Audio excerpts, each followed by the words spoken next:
ஸ்ரீ கணேஷாய நமः. நாராயணம் நமஸ்கிருத்ய நரம் சைவ நரோத்தமம் தேவீம் சரஸ்வதீம் வியாசம் ததோ ஜெயமுதீரயேத். ஸ்ரீ குருபியோ நமः. அனைவருக்கும் நமஸ்காரம். இன்று அபரா ஏகாதசி. எப்பேற்பட்ட பாவியாக இருந்தாலும் நற்கதி நிச்சயம், விஷ்ணு லோகம் உண்டு.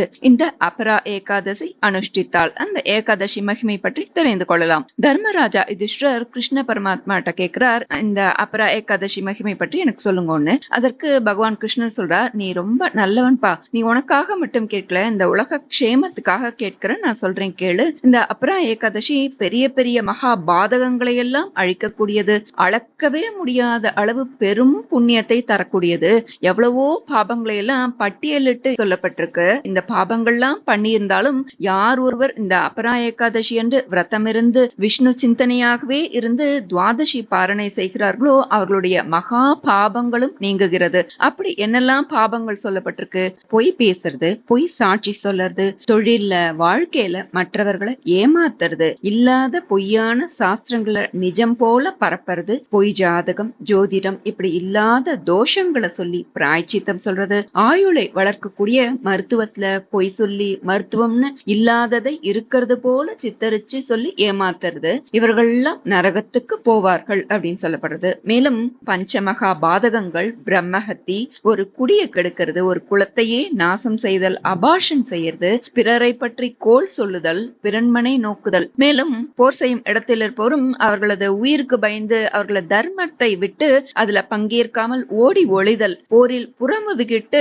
ஓடுபவர்களுக்கும் நரகம்தான். ஆனால் அவர்கள் போரிட்டு அதில் மடிந்தால் மற்றவர்கள் போலல்லாமல் அவர்களுக்கு உடன் ஸ்வர்க்கம், வீர ஸ்வர்க்கமே கிடைக்கும்னு சொல்லப்படுறது. மற்றும் வித்தையை கற்று பின் அந்த குருவையே நிந்திப்பது, குரு துரோகம் செய்பவர் மகாபாதகன்னு சொல்லப்படுறது. இவர்களுக்கெல்லாமும் சத்கதி கிடைக்கும். எப்படின்னா இந்த அபரா ஏகாதசி அனுஷ்டித்தால் இப்படிப்பட்ட பாபங்களிலிருந்து விடுதலை அளித்து அவர்களுக்கு அத்தனை பாபமும் அழிந்துவிடும், ஸ்வர்க்க பிராப்தியும் உண்டு அப்படின்னு சொல்லப்படுறது. அத்துடன் புண்ணிய நதிகளில் புஷ்கரங்களில் நீராடுதல், மாக மாதத்தில் திரிவேணியில் தீர்த்த பிரயாகையில் ஸ்நானம் செய்தால் என்ன புண்ணிய பலன் கிடைக்குமோ அந்த பலன் எல்லாம் கிடைக்குமா?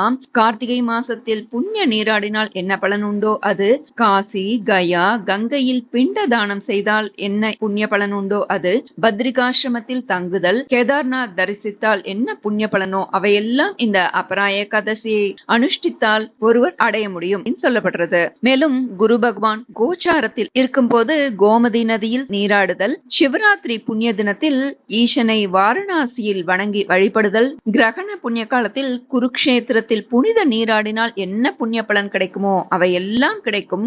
கஜதானம், ஸ்வர்ணதானம் செய்தால் கிடைக்கும் புண்ணிய பலன்கள். பசு கன்று போடும்போது இரு பக்கத்திலும் தலைகள் இருக்கும், ஒரு பக்கம் பசுமாட்டின் தலை, மற்றொரு பக்கம் சிசுவின் தலை. இப்படி இருக்க அதை பிரதட்சணம் செய்தால் இந்த பூமியையே பிரதட்சணம் செய்த பலனாம், அதை தானம் செய்தால் சம்பூர்ண பூதானம் செய்த புண்ணிய பலன் கிடைக்குமாம். இப்போ சொன்ன அனைத்து புண்ணிய பலன்கள் மகா தானங்கள் செய்த பலனும் கிடைக்கும். எப்போது நாம் வீட்டில் இருந்தபடியே இந்த அபரா ஏகாதசி விரதத்தை அனுஷ்டானம் செய்தால் ஒருவர் அடைய முடியும்னு பகவான் தர்மராஜா யுதிஷ்டர்ட்ட சொல்றார். இந்த விரதமானது பாப விருட்சத்தை அழிக்கும் கோடாரி போன்றது, பாப வினைகள்லாம் சூழ்ந்து இருக்கும் அந்த இருட்டை விளக்கும் ஒளியை போன்றது. இந்த அபரா ஏகாதசி பாபத்தை அழிக்கும் விசேஷம் இந்த அபரா ஏகாதசிக்கு உண்டு அப்படின்னு சொல்லப்படுறது. பூலோகத்தில் நமது வாழ்க்கையானது பபுள், அதான நீர்க்குமிழி போன்றது, எதுவுமே நிரந்தரம் கிடையாது. எல்லா ஜந்துக்களுக்கும் நாம் உட்பட காம குரோத லோப மோக மத ஆச்சரியங்களுக்கு கட்டுப்பட்டு ஆட்டி வைக்கப்படுகிறது. இந்த ஏகாதசி விரதம் இருந்தாலே நாம் இதிலிருந்து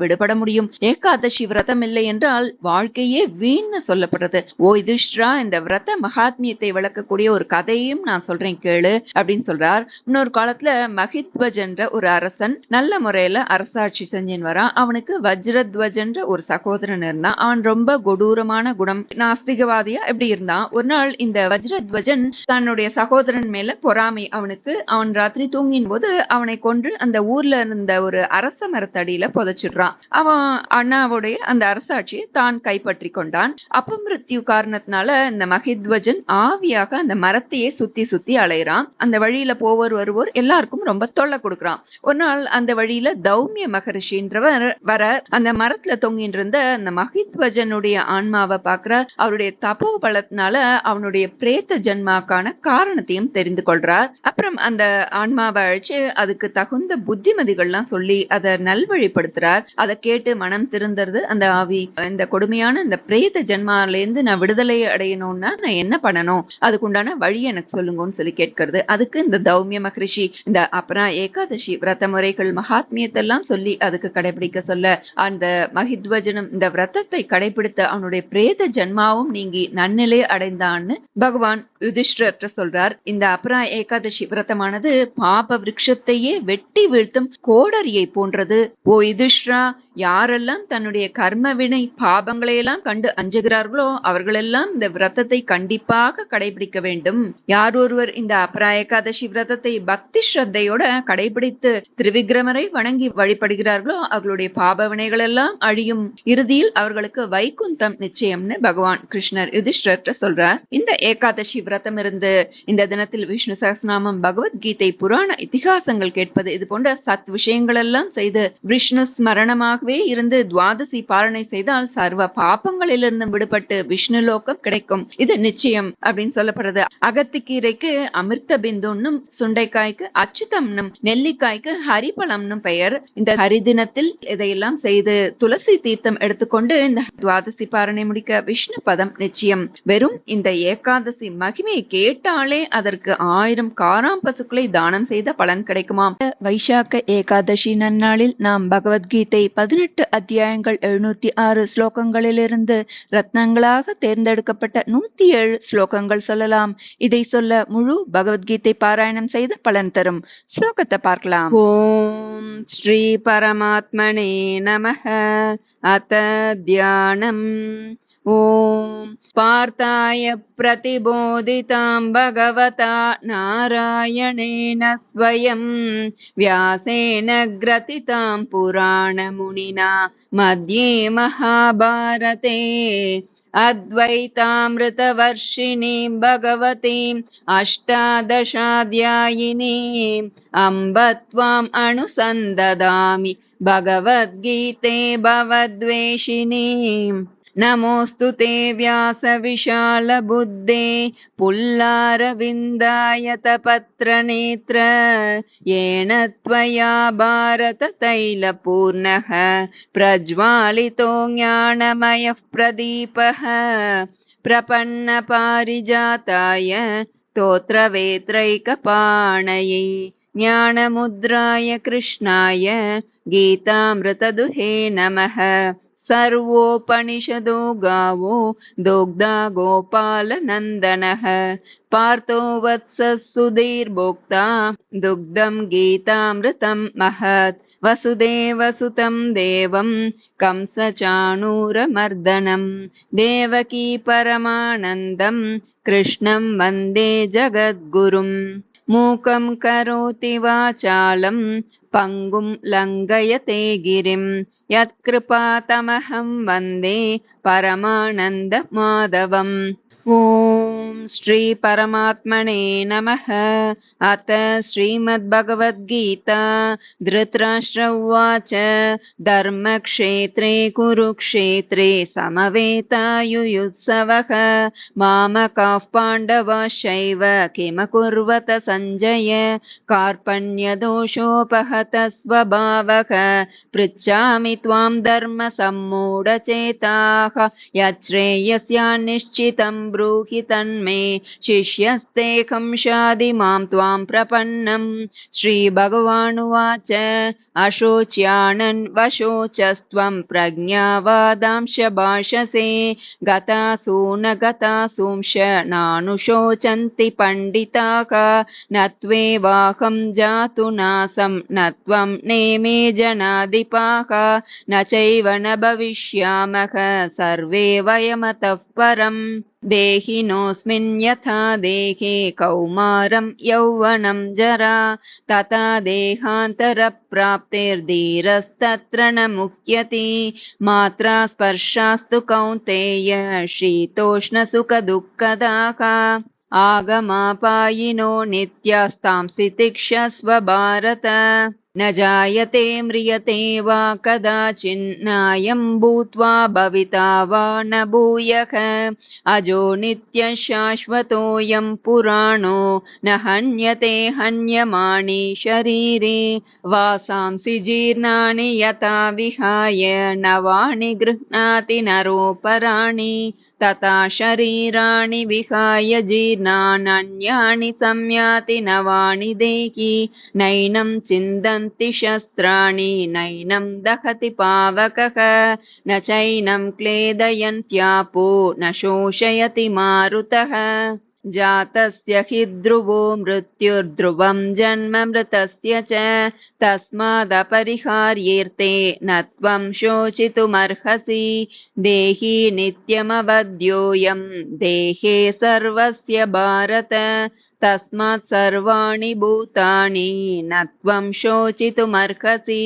नेहाभिक्रमनाशोऽस्ति प्रत्यवायो न विद्यते स्वल्पमप्यस्य धर्मस्य त्रायते महतो भयात् व्यवसायात्मिका बुद्धिर्येकेह कुरु नन्दन बहुशाखा ह्यनन्ताश्च बुद्धयो व्यवसायिनां भोगैश्वर्यप्रसक्तानां तयापहृतचेतसां व्यवसायात्मिका बुद्धिः समादौ न विधीयते त्रैगुण्यविषया वेदा निस्त्रैगुण्यो भवार्जुन निर्द्वन्द्वो नित्यसत्त्वस्थो निर्योगक्षेम आत्मवान् यावानर्थ उदपाने सर्वतः सम्प्लुतोदके तावान् सर्वेषु वेदेषु ब्राह्मणस्य विजानतः बुद्धियुक्तो जहातीह उभे सुकृतदुष्कृते तस्माद् योगाय युज्यस्व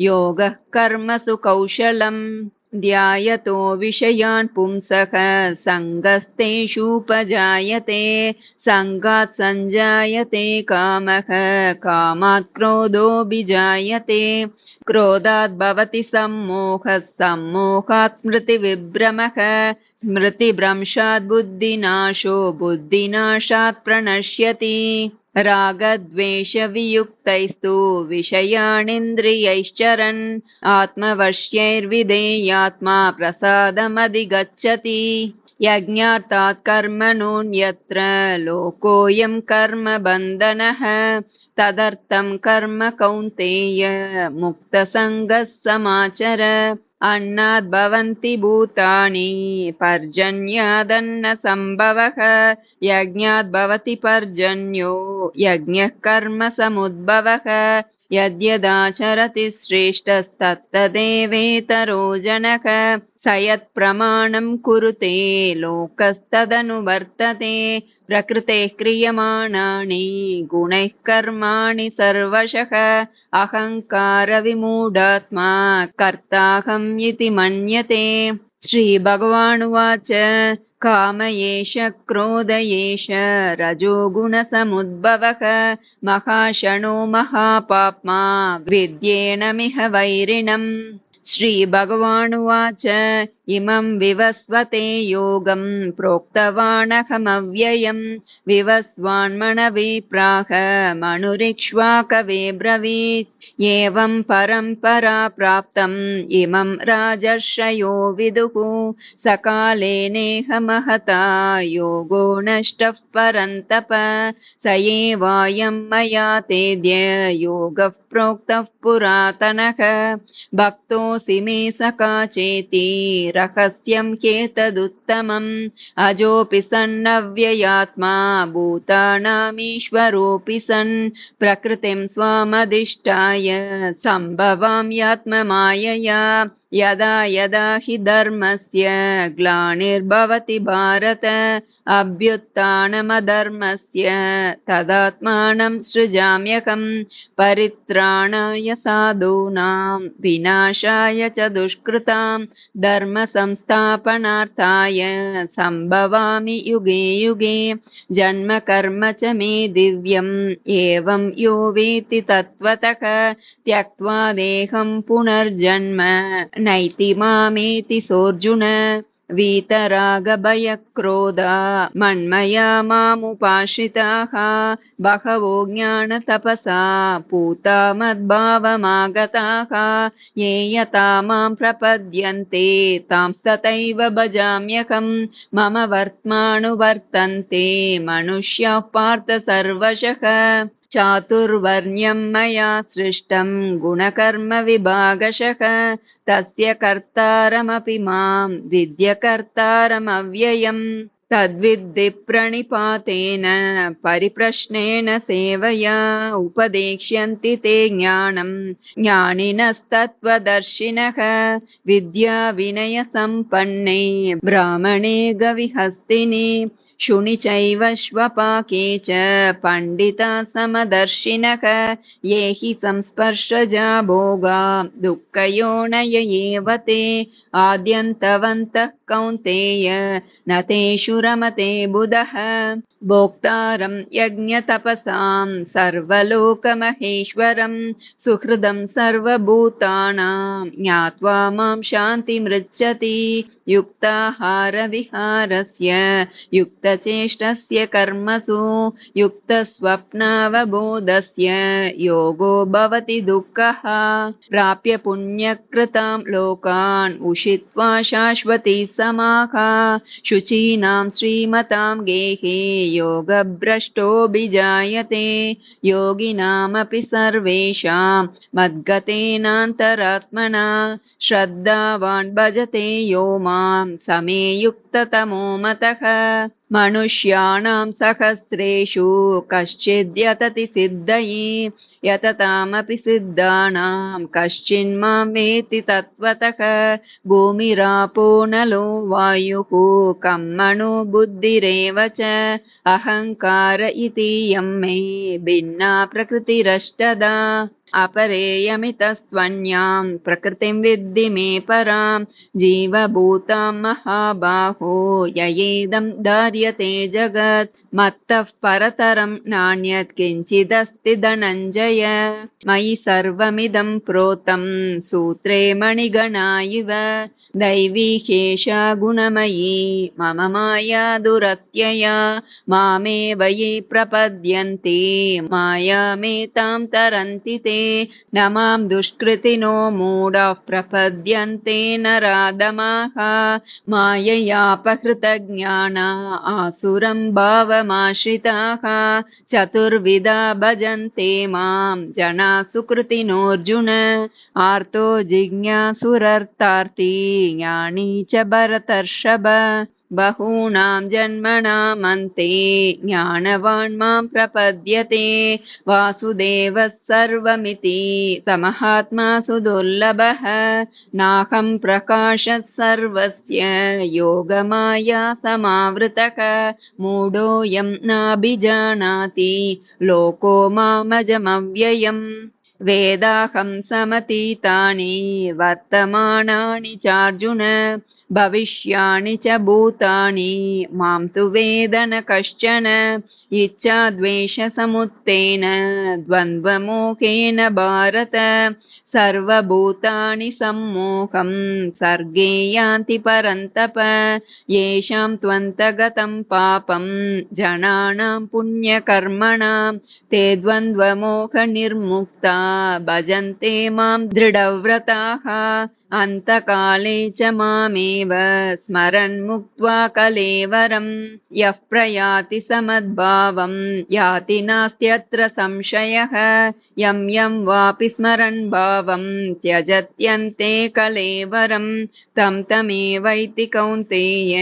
सदा तद्भावभावितः तस्मात् सर्वेषु कालेषु मामनुस्मरयुध्य च मय्यर्पितमनो बुद्धिर्मामे वैश्यस्य संशयः अनन्यचेता सततं यो मां स्मरति नित्यशः तस्याहं सुलभः पार्थ नित्ययुक्तस्य योगिनः मामुपेत्य पुनर्जन्म दुःखालयमशाश्वतं नाप्नुवन्ति महात्मानः संसिद्धिं परमां गताः आब्रह्मभुवनाल्लोकाः पुनरावर्तिनोऽर्जुन मामुपेत्य तु कौन्तेय पुनर्जन्म न विद्यते वेदेषु यज्ञेषु तपस्सु चैव दानेषु यत्पुण्यफलं प्रदिष्टम् अत्येति तत्सर्वमिदं विदित्वा योगी परं स्थानमुपैति चाद्यम्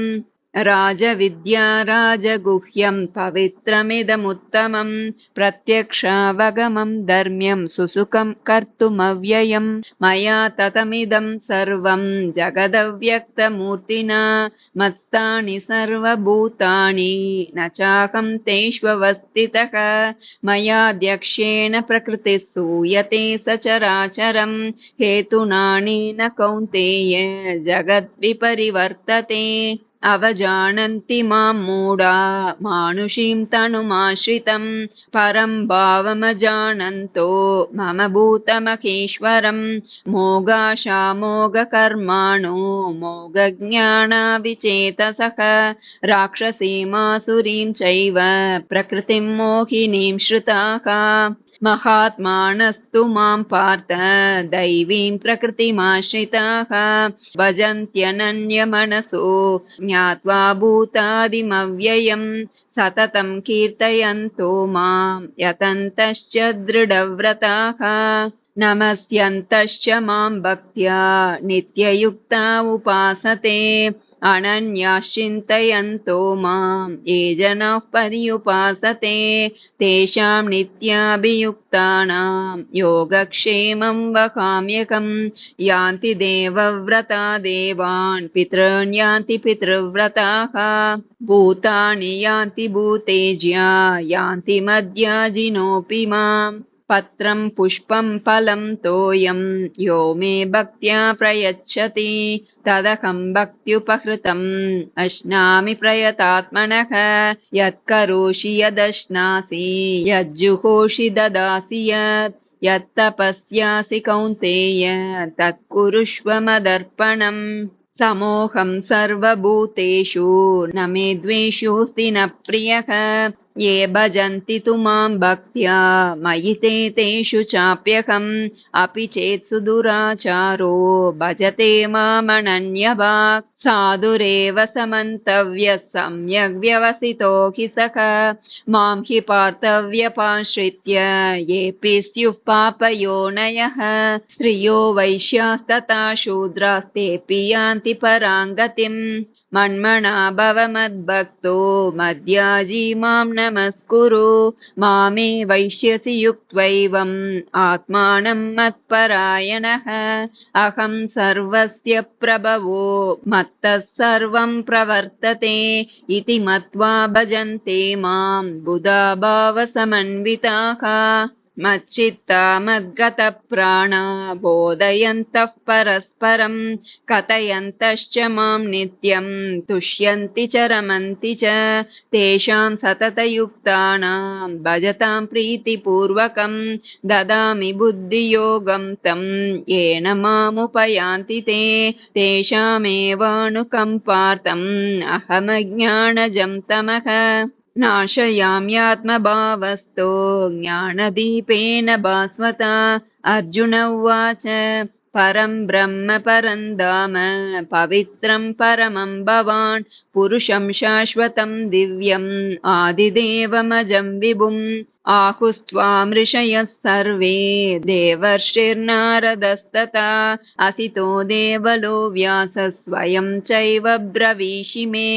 यद्यद्विभूतिमत्सत्त्वं श्रीमदूर्जितमेव वा तत्तदेवावगच्छत्वं मम तेजोंशसम्भवं भक्त्या त्वनन्यया शक्य अहमेवं विदोऽर्जुन ज्ञातुं द्रष्टुं च तत्त्वेन प्रवेष्टुं च परन्तप मत्कर्म कृन्मत्परमो मद्भक्तः सङ्गवर्जितः निर्वैरः सर्वभूतेषु यः स मामेति पाण्डव क्लेशोऽधिकतरस्तेषाम् अव्यक्तासक्तचेतसाम् अव्यक्ता हि गतिर्दुःखम् देहवद्भिरवाप्यते मय्येव मन आदत्स्व मयि बुद्धिं निवेशय निवसिष्यसि मय्येव अत ऊर्ध्वं न संशयः अत चित्तं समादातुं न शक्नोषि मयि स्थिरम् अभ्यासयोगेन ततो मामिच्छाप्तुं धनञ्जय अभ्यासेऽप्यसमर्थोऽसि मत्कर्म परमो भव मदर्थमपि कर्माणि कुर्वन् सिद्धिमवाप्स्यसि सर्वयोनिषु कौन्तेय मूर्तयः सम्भवन्ति याः तासां ब्रह्म महद्योनिरहं बीजप्रदः पिता मां च यो व्यभिचारेण भक्तियोगेन सेवते सगुणान् समतीत्यैतान् ब्रह्म भूयाय कल्पते ब्रह्मणो हि प्रतिष्ठाहम् अमृतस्य व्ययस्य च शाश्वतस्य च धर्मस्य सुखस्यैकान्तिकस्य च निर्माणमोहाजितसङ्गदोषा अध्यात्मनित्या विनिवृत्तकामाः द्वन्द्वैर्विमुक्ता सुखदुःखसंज्ञैर्गच्छन्त्यमूढाः पदमव्ययं तत् न तद्भासयते सूर्यो न शशाङ्को न पावकः यद्गत्वा न निवर्तन्ते तद्धाम परमं मम ममैवांशो जीवलोके जीवभूतः सनातनः मनःषष्ठानीन्द्रियाणि प्रकृतिस्थानि कर्षति सर्वस्य चाहं हृदि सन्निविष्टो मत्तस्मृतिर्ज्ञानमपोहनं च वेदैश्च सर्वैरहमेव वेद्यो वेदान्तकृद्वेदविदेव चाहम् यो मामेवमसम्मूढो जानाति पुरुषोत्तमं स सर्वविद् भजति मां सर्वभावेन भारत शमोदमस्तपः शौचं क्षान्तिरार्जवमेव च ज्ञानं विज्ञानमास्तिक्यं ब्रह्मकर्म स्वभावजं ब्रह्मभूतः प्रसन्नात्मा न शोचति न काङ्क्षति समः सर्वेषु भूतेषु मद्भक्तिं लभते परां भक्त्या मामभिजानाति यावान् यश्चास्मि तत्त्वतः ततो मां तत्त्वतो ज्ञात्वा विशते तदनन्तरम् मच्चितः सर्वदुर्गाणि मत्प्रसादात् तरिष्यसि अत चेत्त्वमहङ्कारान् न श्रोष्यसि विनङ्क्ष्यसि ईश्वरः सर्वभूतानां हृद्देशेऽर्जुन तिष्ठति भ्रामयन् सर्वभूतानि यन्त्रारूढानि मायया मन्मना भव मद्भक्तो मद्याजी मां नमस्कुरु मामे वैष्यसि सत्यं ते प्रतिजाने प्रियोऽसि मे सर्वधर्मान् परित्यज्य मामेकं शरणं व्रज अहं त्वा सर्वपापेभ्यो मोक्षयिष्यामि मा शुचः य इदं परमं गुह्यं मद्भक्तेष्वभिधास्यति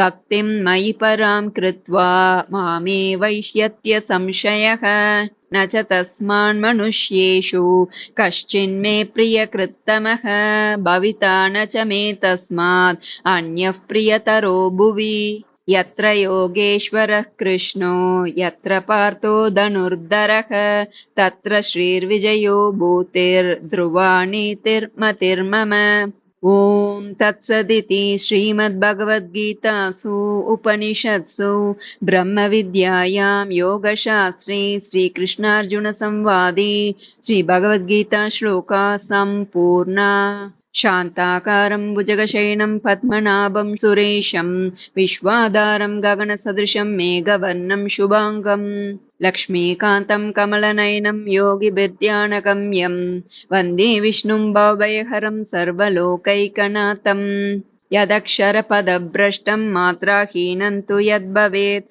तत्सर्वं क्षम्यतां देव नारायण नमोऽस्तु ते विसर्गबिन्दुमात्राणि पदपादाक्षराणि च न्यूनानि चातिरिक्तानि क्षमस्व पुरुषोत्तम अन्यथा शरणं नास्ति त्वमेव शरणं मम तस्मात् कारुण्यभावेन रक्ष रक्ष जनार्दन कायेन वाचा मनसेन्द्रियैर्वा बुद्ध्यात्मना वा प्रकृते स्वभावात् करोमि यद्यत् सकलं परस्मै नारायणायेति समर्पयामि। सर्वे भवन्तु सुखिनः सर्वे सन्तु निरामयाः सर्वे भद्राणि पश्यन्तु मा कश्चित् दुःखभाग् भवेत्। ॐ शान्ति शान्ति शान्तिः। सर्वं श्रीकृष्णार्पणमस्तु।